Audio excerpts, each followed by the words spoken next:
Mr. President, I'm so grateful for the remarks of my colleague and friend from the great state of Massachusetts and for his voice on this very important issue. I rise today as a child of the civil rights movement, as the blessed beneficiary of its bold moral witness in America, and as a member of only the second generation of our nation to have full and fair access to the right to vote.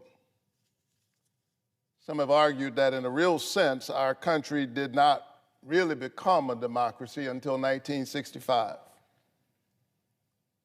when there were those who stood up with courage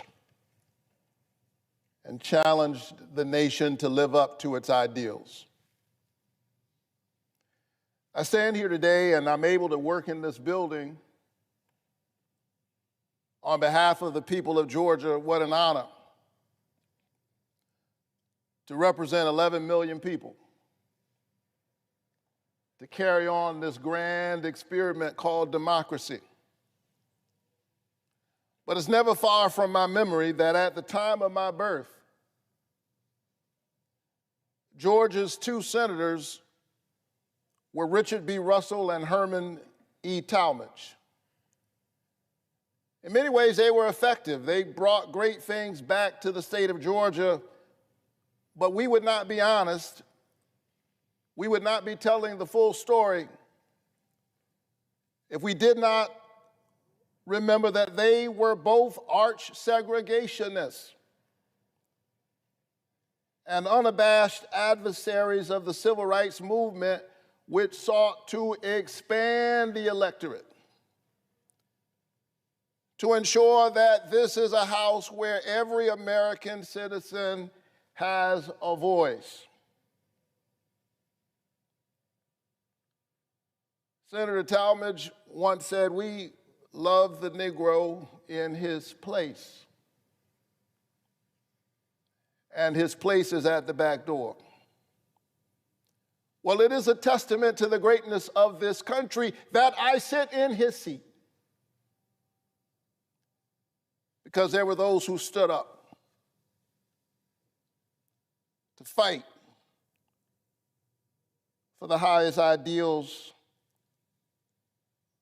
of our country. I reference that history because it is relevant in this moment. Nearly 62 years ago to the day, those two Georgia senators, along with other Southern senators, began a weeks-long effort to prevent people who look like me and my parents and my children from fully participating in our democracy. They were trying to narrow the electorate. And so I find it interesting and ironic that my colleagues on the other side of the aisle who have been leading this effort dared in recent days to reference this very history, which is the cause for my being here in the first place. One of them pointed out the fact that when we entered the debate about the civil rights legislation and trying to push it into law, that there were those who stood up day after day, week after week. And he dared to enlist that history as if somehow that was some inspiration for what they are trying to do in this moment. Let me be very clear. You are on the other side of that history.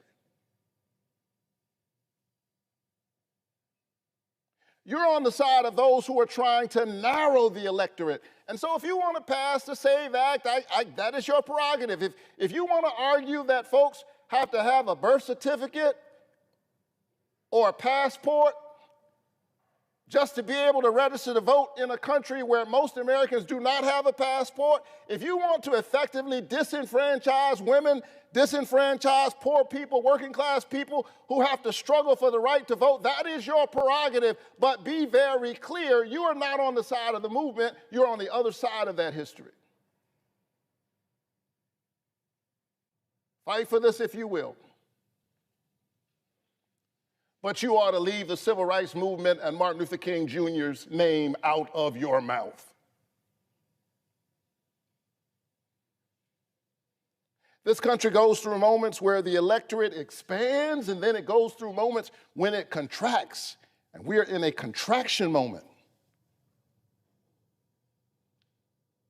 We're in a moment where, in the words of the administration itself, it was a cabinet official in the White House herself who said that we just want to make sure that, quote, the right people are voting. The right people. The right people are voting. That was the argument in the 1960s. And had those who wanted to make sure that the, quote, right people were voting, had they prevailed, I would not be standing here today.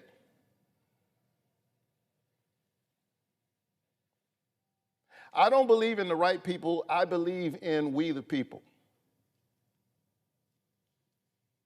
We the people. We the people. That is not just the first three words of our charter document. It is a creed. We the people. Every American citizen must have access to the franchise, and it must not be treated as a privilege. It is a right. And when you put up unnecessary barriers, you undermine that basic understanding that the franchise is not a privilege, it's a right.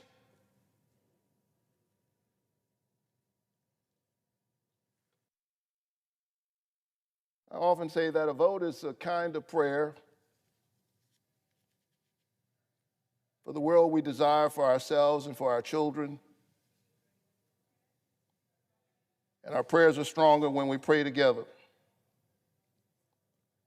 There are no right or wrong people. There's only the American people.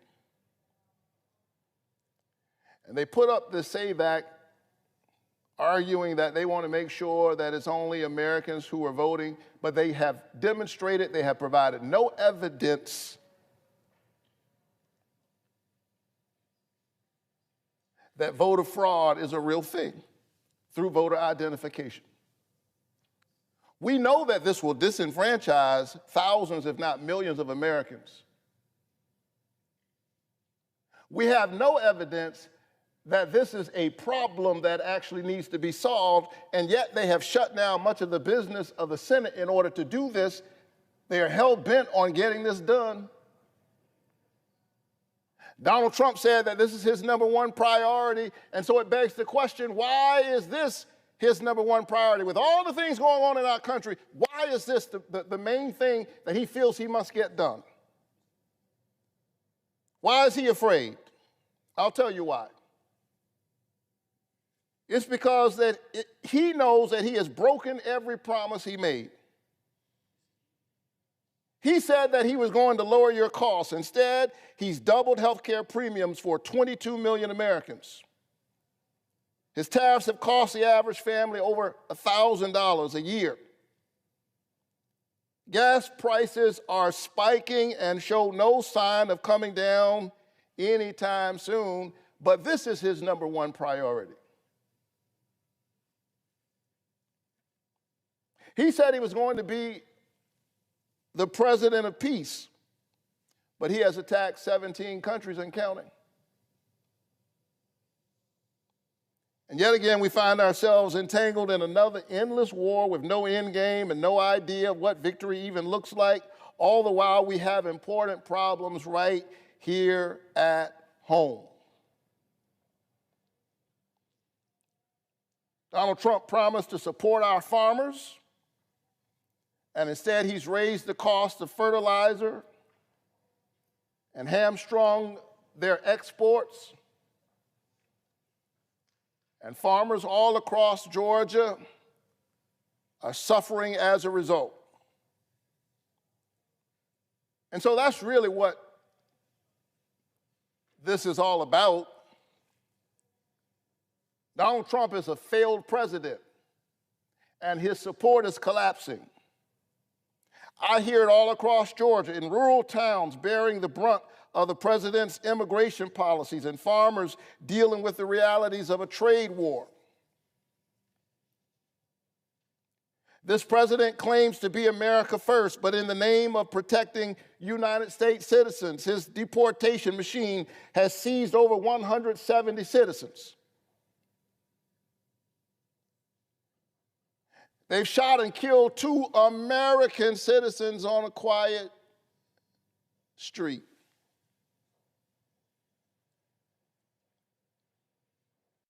I went to stand where they lost their lives. In a real sense, I felt like I was standing on holy ground. Ground made sacred by the blood of patriots who stood up against abusive authority under the color of law. To remind us that at the end of the day, this is our country. We the people. We the people. Not the powerful interests who can write big checks to keep politicians in office, we the people. Not the lobbyists, we the people. Not the American oligarchs, we the people. And now they want to prevent even more citizens from voting, from making our voices heard. They want to block our ability to stand up in November and say, enough is enough.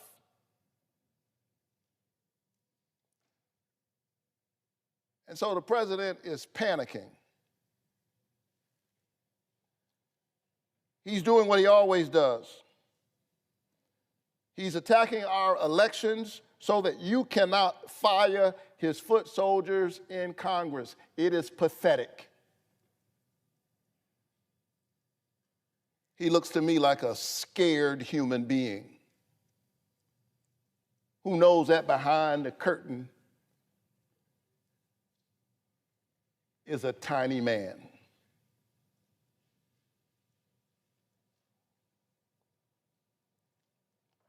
We will not be intimidated. Our voices will not be silenced. The president continues to push the lies that he spread after he lost in 2020 to create the pretext to interfere in the midterm elections. That's why we saw an FBI raid in Fulton County, Georgia. And as I watched that FBI raid, I saw the director of national intelligence crouched in a corner, talking on a mobile phone. And I wondered, why was she there? There were bomb threats in polling stations in poor and black neighborhoods during the 2024 election, which was later traced back to Russian interference. Still waiting on an answer from her on that. There she was, engaged in this effort to count the ballots again in the 2020 election, even after the president's own Justice Department found no evidence of meaningful voter fraud. These claims about voter fraud, that's the fraud.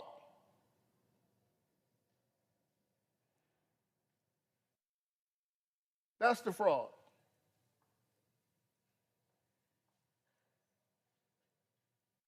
And I think Americans are growing tired of it.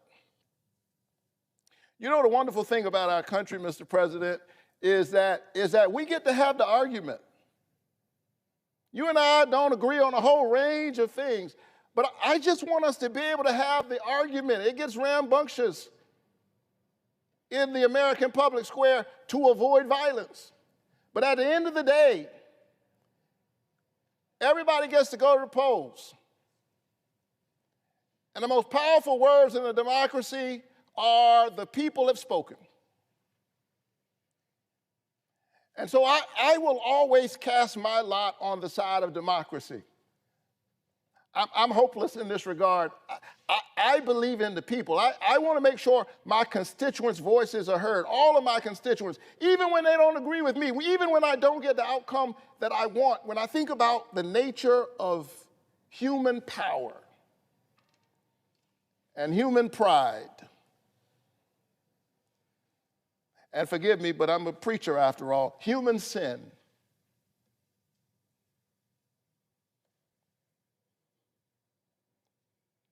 Our desire to make sure that we slant things so that we get the outcome we want. We see it not just in governments, you see it in your own family.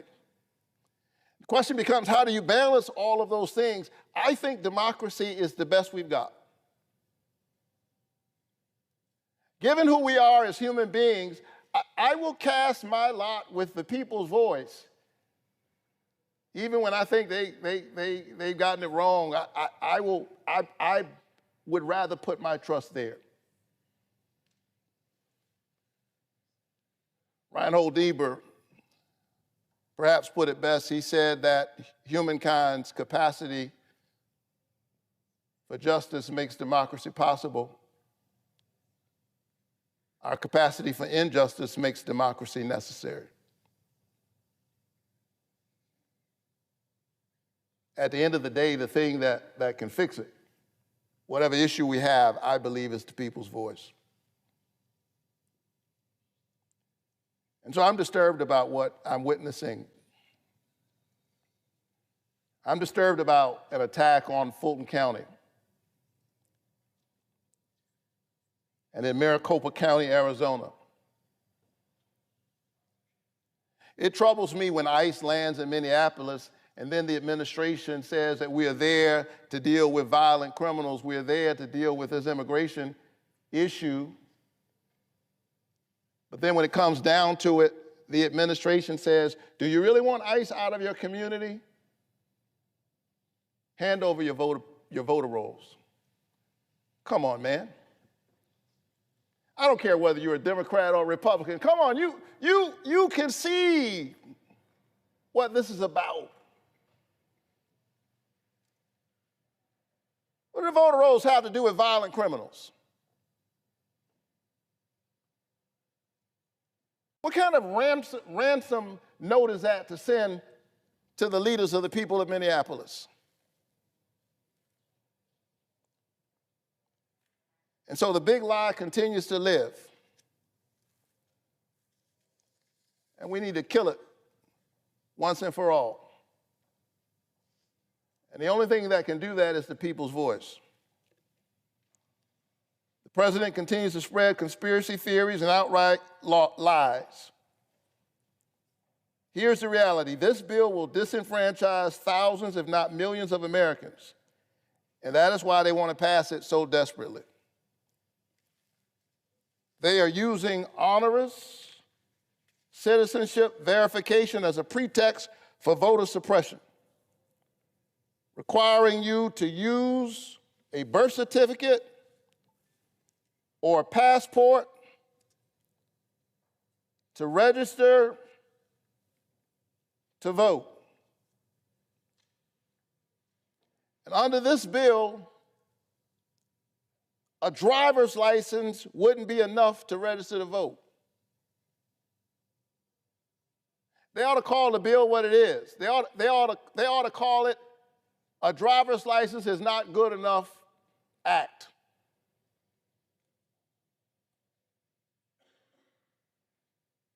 They call it the SAVE Act, but the question is, what are they trying to save? They are not trying to save our elections. They are trying to save their own power at any cost.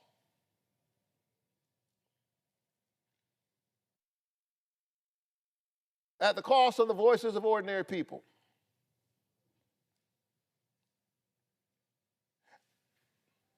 Let's think about this in practical terms.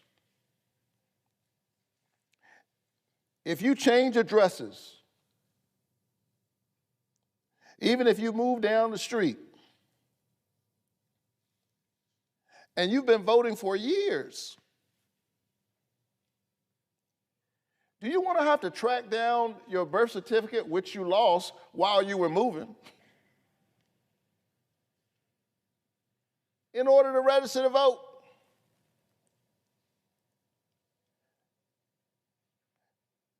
You get married and you change your name. You got to go find your marriage license and a birth certificate or a passport to prove that you are a citizen.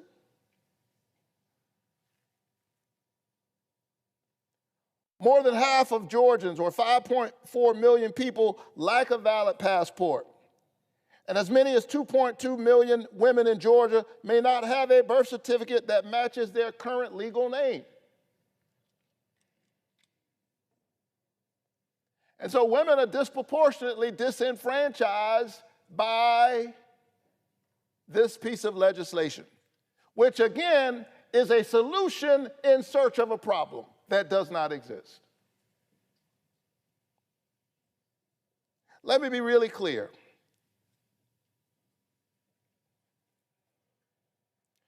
Non-citizens should never vote in our elections. There's no argument about that. But this legislation will only make it harder for eligible American voters to make their voices heard. That is the actual work that this legislation will do. We know that about 760,000 voting-age Georgians who are United States citizens would have difficulty showing documentation proving their citizenship. We know that. By the way, we have voter ID in Georgia. And I will tell you for the record that I think you should have to prove that you are who you say you are before you vote. I support voter ID. We have voter ID laws in my state. You should have to prove that you are who you say you are before you vote. That's basic, but that is not what this is about.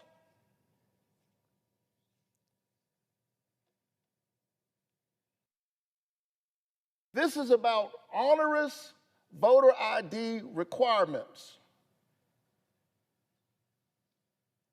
used as a pretext and as a tool for voter suppression.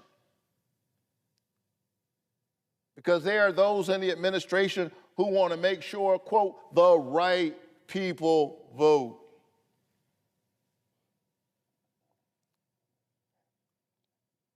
There are currently strong laws on the books that keep non-citizens from voting.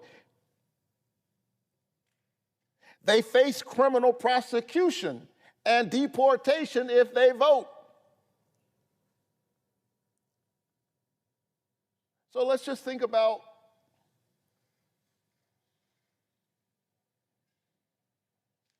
the risk-reward analysis, the cost-benefit analysis. You will be criminally prosecuted if you try to vote and you are not a citizen. And you're trying to tell me that folks will risk criminal prosecution in droves to change the potential outcome of an election?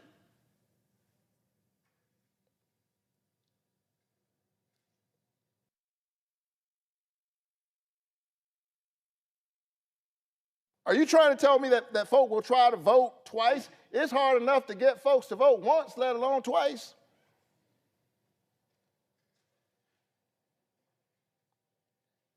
And that's probably why Republican Secretary of State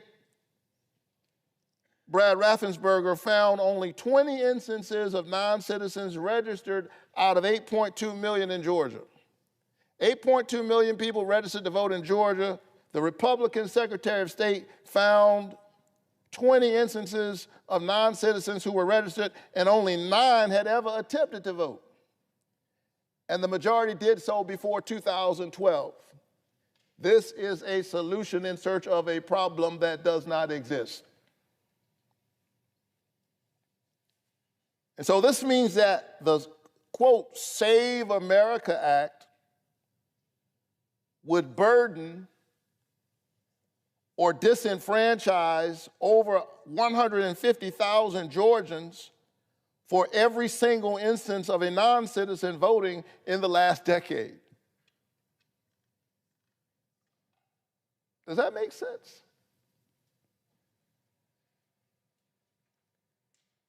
You keep one non-citizen from voting, you disenfranchise 150,000 for everyone?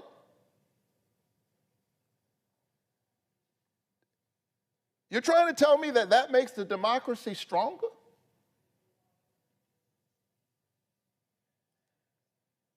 More representative of our interests? And so if there's no meaningful voter fraud, and if this law is so disastrous for voting citizens, the question is, why is the president so desperate to sign the Save America Act into law? And I mean, he's desperate. So desperate that he's threatened his own Republican caucus, said, if y'all don't do this, we're not going to do anything.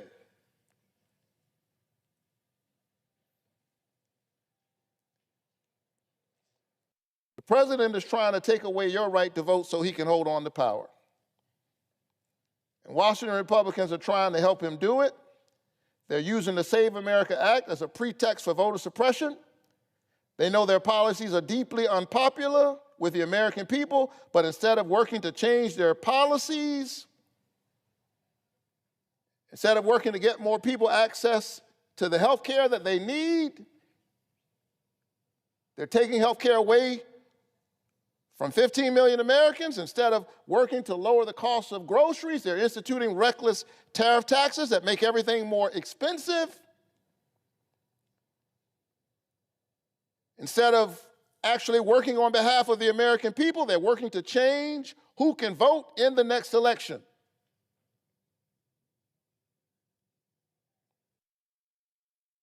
And so we're going to stand up. I'm certainly going to stand up for all of my constituents.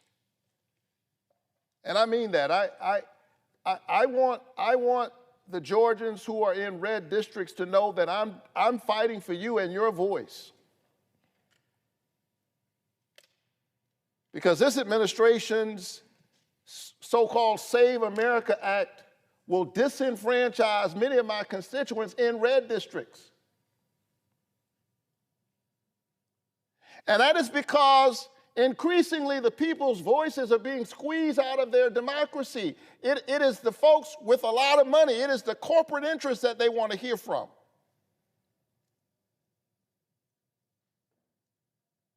And you're living right now with what happens when your voice is diminished. I see it.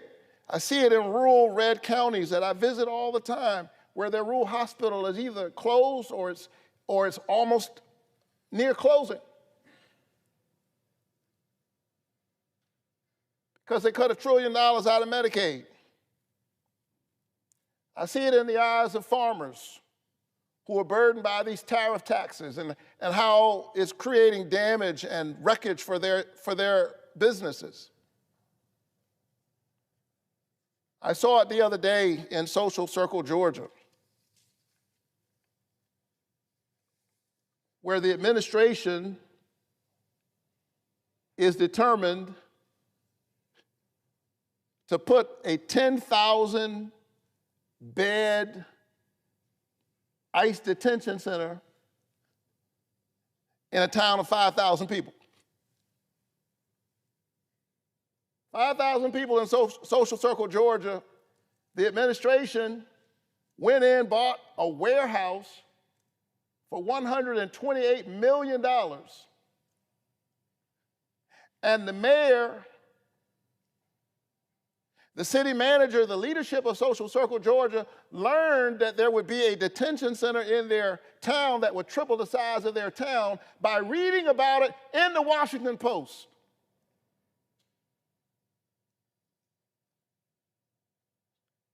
So think about that. The mayor elected to represent his people. The big bad federal government comes in under cover of night and ambushes the duly elected local officials because they didn't want to hear their voice. They were determined to bring this warehouse to their town whether they like it or not. And so I'm fighting for those people. Even though it's by and large a red district, I don't have a lot of votes in Social Circle Georgia, but I'm a pastor first. And I told the people of Georgia that I would fight for them, even that I would walk with them even as I work for them.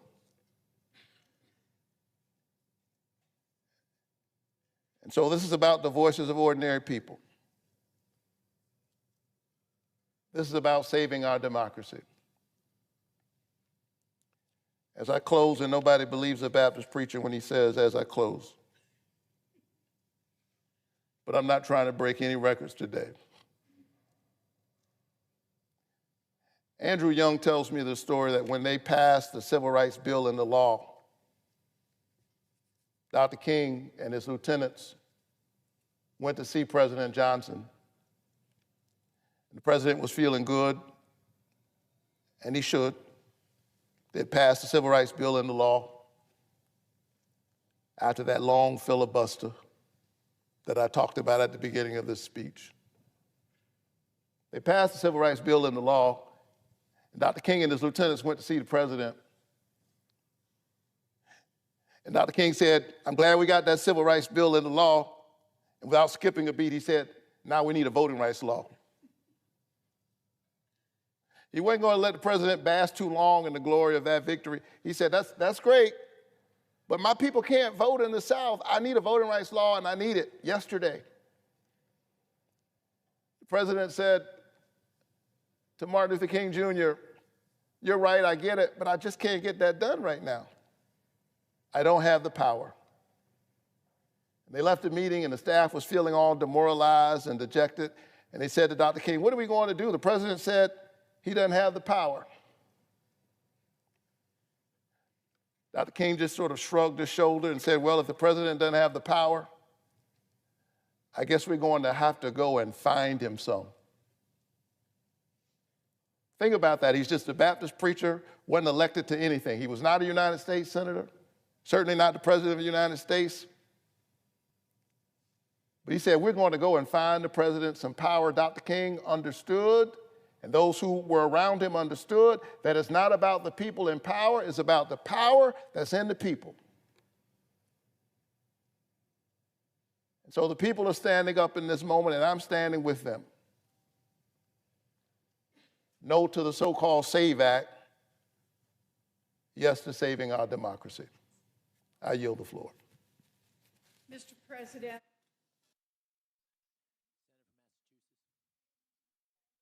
I think we should set the scene very clearly that during the last 2 weeks since we voted on the War Powers Resolution led in a bipartisan manner by Senators Kaine and Paul, the Trump administration's unconstitutional war with Iran has evolved tremendously. In the span of just 2 weeks, 13 U.S. service members have been killed, and at least 200 of our American men and women have been injured. U.S. diplomatic posts and military facilities in the Middle East are under constant attack. The war has expanded, now impacting at least 15 different countries, from the basis of our European allies to our allies in the region.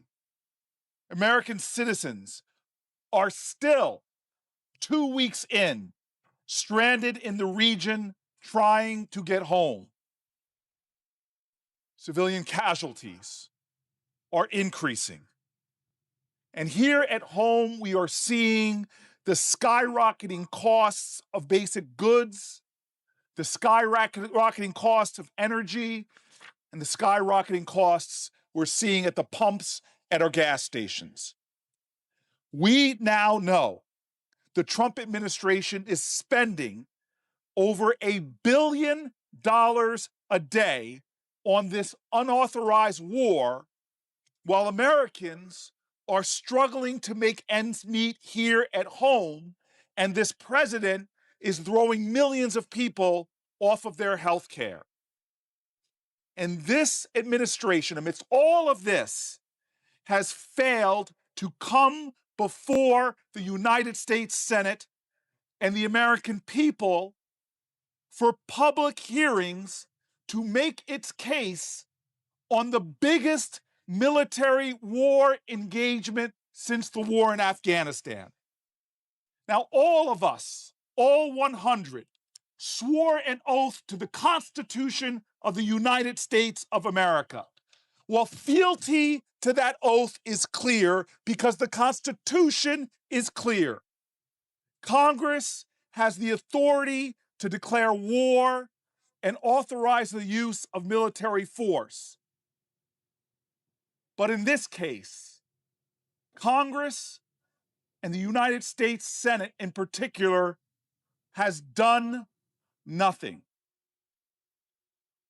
The Senate has a solemn responsibility to assert itself along the constitutional mandate in matters of war and peace. This is why I urge my colleagues soon to support the motion to discharge Senate Joint Resolution 118. I ask for that because of what is at stake: billions of American taxpayer dollars, hundreds of American lives. What is at stake is the Constitution of the United States of America. We swore an oath. We have an obligation. This is the moment now. This is not left or right. This is a moral moment and a solemn, sacred, patriotic duty to uphold the Constitution, especially when the President of the United States of America is so willfully violating it. Mr. President, I yield. I rise today not only as a senator, but as an American and as a descendant of enslaved men and women like those who built this chamber and fought hard for the right to vote. I rise today with a deep concern that we are balancing on a knife's edge, and that if the Save America Act becomes law, we will undercut one of the most fundamental things that makes America America: the right to vote. Now, we are literally in the midst of elections right now, and it's my understanding that this bill would actually take effect immediately. And we've got Americans who are concerned about the cost of living, everything from their rent now to their energy costs. We are in the midst of war. And we know as a country we have the most safe and secure elections in the world. So to my colleagues, I ask the question, what are you saving us from? Being able to participate in our democracy? We've been down this road before. Mr. President, behind me is a copy of a document that my sister Thea found when researching our family roots. We turned this into a scarf that I carried with me on the day that I was sworn in to the United States House of Representatives in 2017, because it was a historic moment and I wanted to carry history with me. And again, I carried it with me when I was sworn in to this august body, the United States Senate. This document is a window into our nation's and my family's history. It captures the moment when my great-great-great-grandfather, a formerly enslaved man, gained the right to vote. He couldn't read or write, so he signed his returns of qualified voters and Reconstruction oath with an X. I've been reflecting on this document and how it relates to the moment that we are in as a nation, how it's a physical manifestation of our democracy's ability to expand and contract, how we can bring people together and how we can separate. It's a part of the American experiment.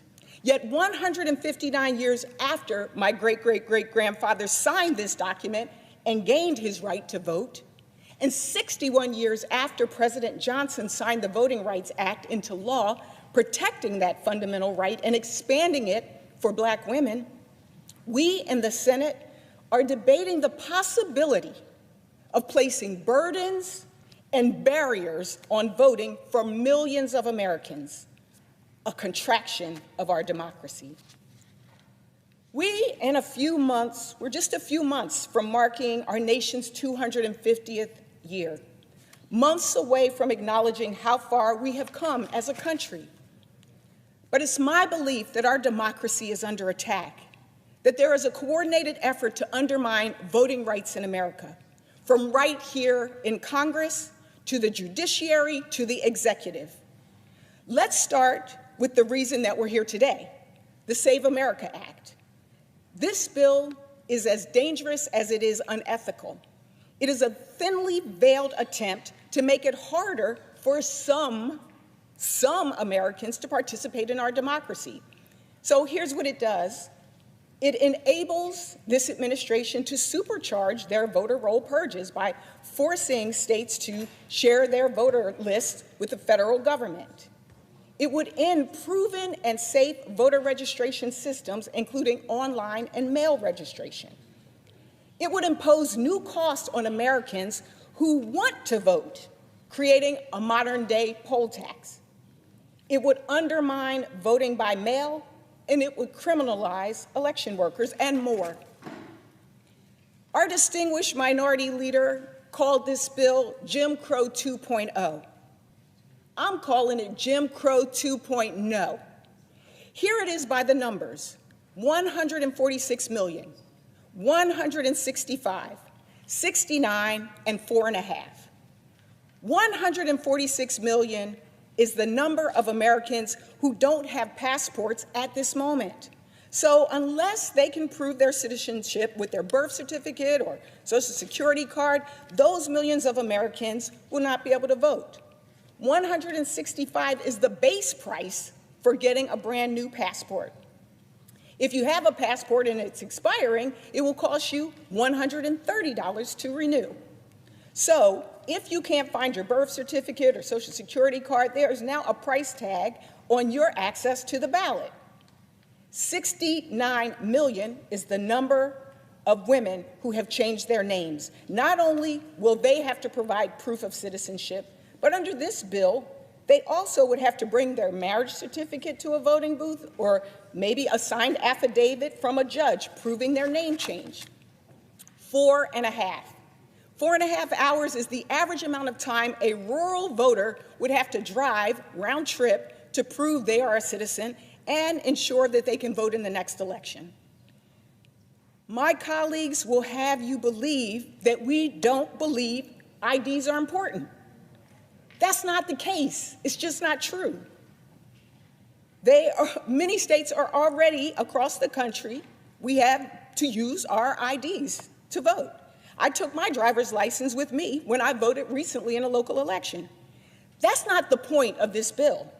The point of this bill is trying to solve a problem that's not there. And in doing so, it moves the goalposts for people who want to vote. It will squeeze people out of the democratic process by finding ways to cost you money and cost you time if you want to vote. Bottom line, if this bill passes, our driver's license, real ID, tribal ID, college IDs for students, military IDs will no longer be enough. If this bill passes, you would have to mail in a photocopy of your proof of citizenship with your ballot, making it exponentially harder for Americans to vote by mail, not to mention undermining privacy. If you're married, if you are in a rural community, if you are a student on a college campus, if you are a person with a disability, if you are a senior, or if you have changed your name at any point in your life, like so many of us have, including myself. I was married, I was divorced, I was widowed. This bill won't save you, it will hurt you. But this is just one aspect of the current attack on voting rights. The second comes from across the street, where the Supreme Court has been chipping and chipping and chipping away at voting rights. The systematic weakening of our voter protections started decades ago, when the Supreme Court undermined the pre-clearance provisions of the Voting Rights Act, the VRA. Pre-clearance required jurisdictions with a historical record of racial discrimination in voting to clear any changes to their voting laws with the federal government. This was a backstop that protected access to the ballot box for many voters of color.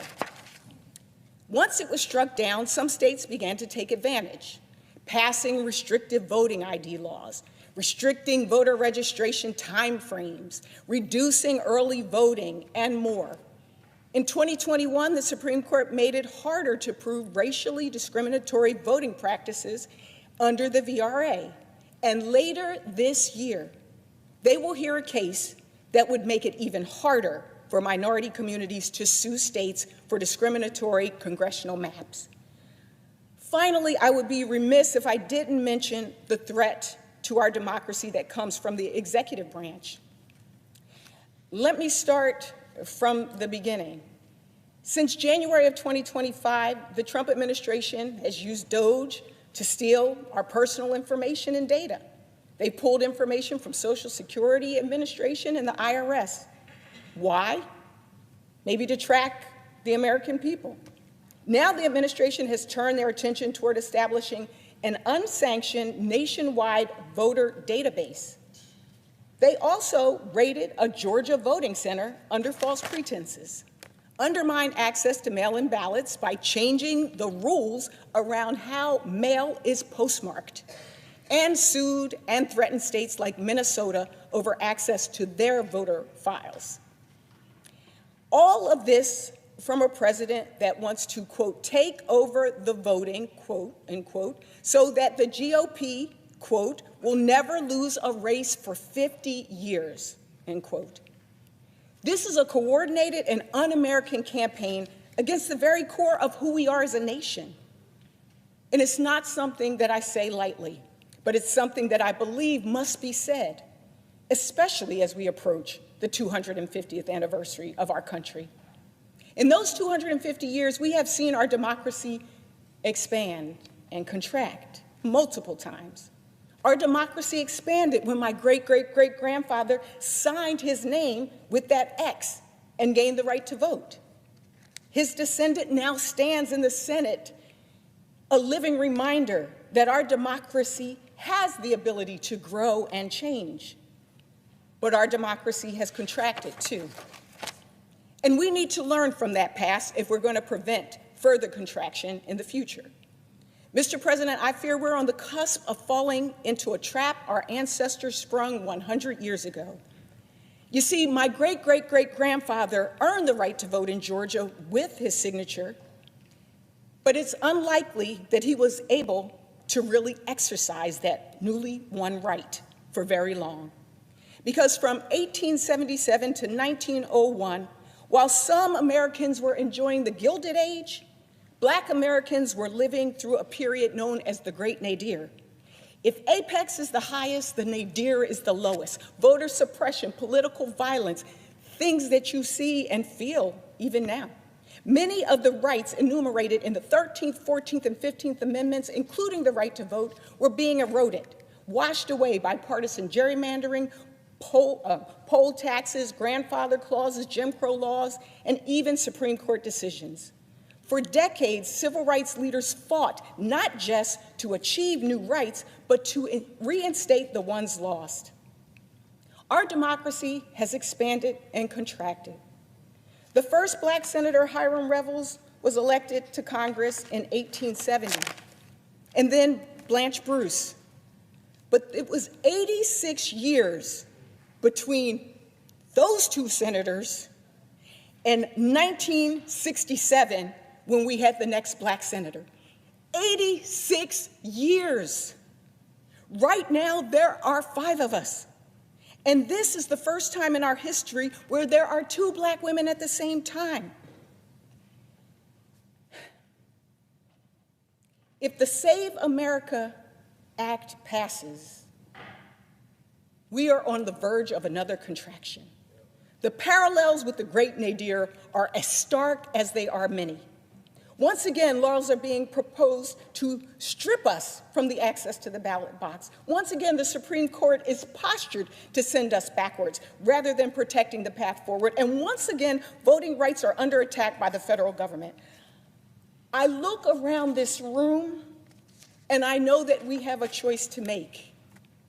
Whether we'll allow partisan divides to enable the backsliding of our democracy, or if we're willing to stand shoulder to shoulder to protect the bedrock of our nation, the right to vote.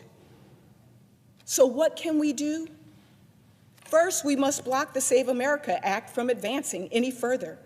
As senators, we have a responsibility to call it as we see it and to conduct oversight and expose executive overreach. And that's what this bill is, executive overreach, that would undermine our right to vote across this country. As Democratic senators, we plan to stand in its path, and I hope that some of my Republican colleagues will join us. And to all of those watching at home, I want you to know there is strength in numbers, that your power lies in being educated and informed and organized and mobilizing. And in this moment, I stand here and say no to Jim Crow 2.0. I yield. Thank you. It is unfortunate that we're here today to debate the merits of this so-called Save America Act. Right now, Americans are struggling with the rising cost of housing, health care, gas, groceries, and more. Earlier this week in Maryland, the average price of gas shot up 14 cents overnight. The American people are suffering from the effects of a trade war started by this administration and now watching as we're stuck in an illegal and poorly planned military war in Iran. This increasing unaffordability is an urgent crisis that actually demands a resolution. But unfortunately, we have an administration that is completely out of touch. There are so many real issues that we could be working on that would actually benefit the lives of working families across our country. But we're here, ignoring their wishes and debating this legislation because this president isn't living in reality. He has created a fantasy crisis and is committed to finding a solution to a problem that does not exist. So my colleagues are here making arguments that don't hold up under any real scrutiny, claiming that this bill is necessary to ensure that only U.S. citizens vote in American elections. But reality says that non-citizen voting in federal elections is already against the law, and there are enforcement mechanisms in place. This is the law, and it should be followed. My colleagues on the other side of the aisle disingenuously claim that this bill is a common-sense election integrity measure focused on proof of citizenship, voter ID, and cleaner voting rolls. Reality says that on top of everything else that people are dealing with right now, requiring even more paperwork would create real problems for so many people, like married women whose documents don't match because they changed their names to match their husbands, or members of our military who move locations often in service of our country. It would be a problem for people who rely on mail registration or absentee voting. It would be an undue burden for our seniors, veterans, students, and rural voters. Voting already requires a form of American identification. And so my colleagues on the other side of the aisle say that this bill would provide necessary aggressive voter roll verification and removal of non-citizens from the rolls. Reality says that this aggressive federal overreach would include requiring states to submit voter data to DHS, the same organization that is currently sending ICE goon squads of men with masks on to kill Americans in our streets. States would be required to submit their complete statewide voter registration list to DHS for comparison through the, quote, SAVE program on an ongoing basis. That is completely impractical. The SAVE program was not designed to be a voter registration system, and it predictably has resulted in false matches and false ineligibility flags. What's more, it gives DHS a continuing role in federal elections that it's not equipped or designed to handle. It hands over critical information to an administration that I would dare say has already proven that it is not trustworthy and that it cannot or will not keep the sensitive data of the American people protected. It hands over information to an administration that has already failed this very basic test of using its power for retribution. Reality says this is being treated as an emergency right now, and we understand why, because it's a part of a broader electoral strategy that this administration needs to be in place ahead of the upcoming midterm elections. People are unhappy with the direction that our country is going in right now. They're upset that their government isn't working on the real issues that they're facing. And instead of addressing the affordability crisis that is staring us in the face, the affordability crisis that was caused by this president, this administration wants to guarantee a successful midterm election by, quote, fixing an electoral system that is not broken. The president already issued an executive order directing federal agencies to be more involved in an election-related enforcement and citizen verification. And since then, the DOJ has sought extensive voter data from nearly every state. At least 48 states and D.C. have received requests for their complete voter registration lists, and the DOJ has sued D.C. and 29 states, including Maryland, for refusing to provide statewide voter lists with driver's license and Social Security information. And this administration is counting on Republicans in Congress to sell their sick fantasy. And that's why we're here now, wasting precious time trying to fix a problem that is not real. But reality has refuted every single fantasy claim made in support of this bill. So what are the architects of this bill actually seeking? Well, simply put, they're seeking to suppress the vote. This is not a standard voter ID bill. This bill is not about protecting democracy. Protecting democracy would eliminate barriers that keep more Americans from voting. This bill does not do that. It does the opposite. This bill is a blatant attempt to kick eligible American voters off the rolls and make it more complicated for Americans to register and vote. States have already done an excellent job fashioning a system that works. In the fantasy world that this bill envisions would disrupt the way voter registration and voting actually work in practice. It would undermine or severely limit online registration, registration by mail, motor voter systems, same-day registration, and voter registration drives by requiring in-person presentation of documentary proof. It would alter registration, list maintenance, and ballot casting all at once, forcing states and election officials to rework systems that voters already rely on. My home state of Maryland has worked hard to build a system that is both secure and accessible. And this bill would undermine the progress that we and so many other states have made by replacing those successful, efficient this undermine the progress that we and so many other states have made by replacing those successful, efficient state systems with new federal mandates and new legal risks for elections officials. It would result in wrongful removals from voter rolls and more undue burdens, putting new barriers between eligible voters and the ballot box. Now, if the president and my colleagues on the other side of the aisle want to ignore the urgent crisis facing the nation in order to fix issues with voting that actually do exist, they would endorse the bill that I have introduced, the Deceptive Practices and Voter Intimidation Prevention Act, that would criminalize knowingly spreading false information about the time, place, or manner of voting, or about voter qualifications, and would prohibit threatening or coercing individuals not to vote or to vote in a certain way. But that would require my colleagues to actually care about our democracy. They would sign on to the numerous bills by my colleagues that I have co-sponsored, like Senator Klobuchar's Register America to Vote Act, that would automatically register all eligible citizens to vote when they turn 18.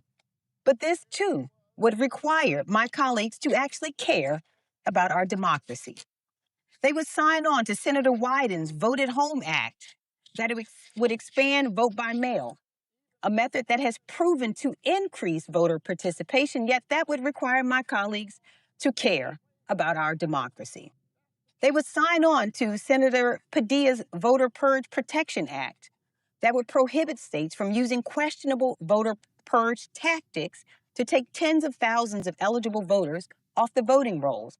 But that, too, would require my colleagues to care about democracy. If they truly cared about democracy, they would have already signed on to the John R. Lewis Voting Rights Advancement Act that would restore the safeguards of the Voting Rights Act that was so short-sightedly gutted by the Supreme Court.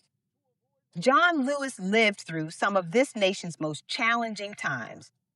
His reality was seeing poll taxes and literacy tests disenfranchise thousands, harassment and death threats for trying to register voters, violent attacks for peacefully protesting. His reality was bravely standing up to hate, knowing that fighting for the right to vote was worth the blood he shed on the Edmund Pettus Bridge. That very real crisis was met by the passing of the landmark Voting Rights Act, so instrumental to this nation's progress that through everything he faced in his life, John Lewis said that his greatest fear is that one day we may wake up and our democracy is gone. You know, I walked across the Edmund Pettus Bridge last summer. It's something that I recommend that all who have the ability to do will do, so that especially the young people of our country will understand truly what has been put on the line in order for us to have the right to vote. It wasn't lost on me as I walked across that bridge and recognized that, to be honest with you, very similar to these goons running across our country, these ICE agents in masks. These were people who were essentially deputized to traumatize American citizens. And so the men who were on the other side of that Edmund Pettus Bridge were waiting for these young people. John Lewis was 22 years old when he took up this battle, walked across that bridge, and these people, who were not even truly law enforcement officials, had sticks that were wrapped in barbed wire. Can you imagine the character or the manner of a person who's capable of beating another human with a stick that was wrapped in barbed wire? But that's how strongly these people felt about depriving people of the right to vote. They beat him within an inch of his life because they did not want to give African Americans the right to vote. So this bill would take real steps toward creating another crisis, a crisis that was John Lewis's greatest fear. America has a long, detailed history of people fighting, bleeding, and dying to secure the right to vote. That hard-won freedom to speak with your vote should not depend on whether you have the time, money, or flexibility to satisfy a new set of hurdles that go to serve this administration's goals. And I would say that those goals are intellectually dishonest goals, and they are not reality. You don't save America by silencing the voices of Americans. I'll repeat that. There is no way to save America by silencing the voices of Americans.